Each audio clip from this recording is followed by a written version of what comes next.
તો ફ્રાન્સ બાદ પ્રધાનમંત્રી નરેન્દ્ર મોદીનું સ્લોવાકિયામાં ભવ્ય સ્વાગત કરવામાં આવ્યું છે. પીએમ મોદી સ્લોવાકિયાના 2 દિવસના પ્રવાસે પહોંચ્યા છે. પીએમ મોદીનું સ્લોવાકિયાની પરંપરા મુજબ સ્વાગત કરવામાં આવ્યું. પીએમ મોદીના સન્માનમાં વંદે માતરમનું ગાન પણ થયું. વિદેશી સિંગરના ગ્રુપે વંદે માતરમના ગાનથી સ્વાગત કર્યું તો ભારતીય સમુદાયે પીએમ મોદીનું ઉમળકાભેર સ્વાગત કર્યું છે. પીએમ મોદી અને સ્લોવાકિયાના પીએમ વચ્ચે મુલાકાત થશે. ભવ્ય સ્વાગત કરવામાં આવ્યું છે. ફ્રાન્સ બાદ પ્રધાનમંત્રી નરેન્દ્ર મોદી સ્લોવાકિયા પહોંચ્યા છે, જ્યાં તેમની પરંપરા મુજબ સ્વાગત કરવામાં આવ્યું હતું.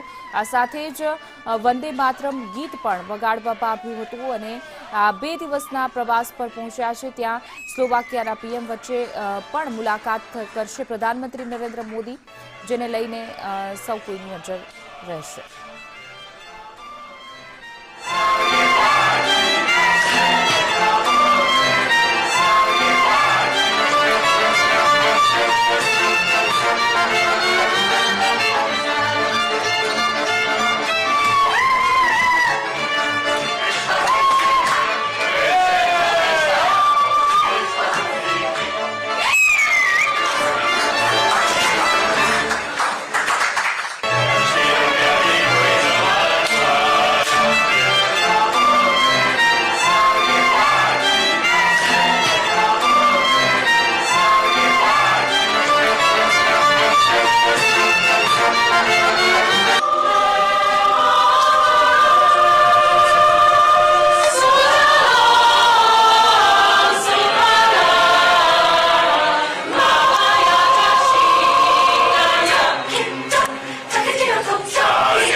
સ્લોવાકિયામાં પ્રધાનમંત્રી નરેન્દ્ર મોદીનું ભવ્ય સ્વાગત કરાયું. સાથે જ વંદે માતરમ ગીતનું ગાન કરવામાં આવ્યું હતું અને પ્રધાનમંત્રી નરેન્દ્ર મોદીનું સ્વાગત કરાયું. ભારતીયો પણ મોટી સંખ્યામાં ત્યાં ઉમટી પડ્યા હતા.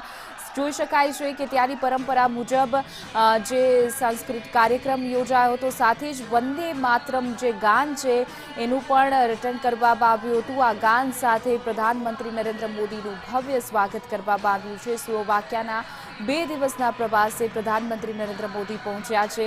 સ્લોવાકિયાના પીએમ સાથે પણ તેઓ મુલાકાત કરવાના છે, પરંતુ એ પહેલા જ તેમનું અતિ ભવ્ય સંગીત સાથે સ્વાગત કરાયું છે.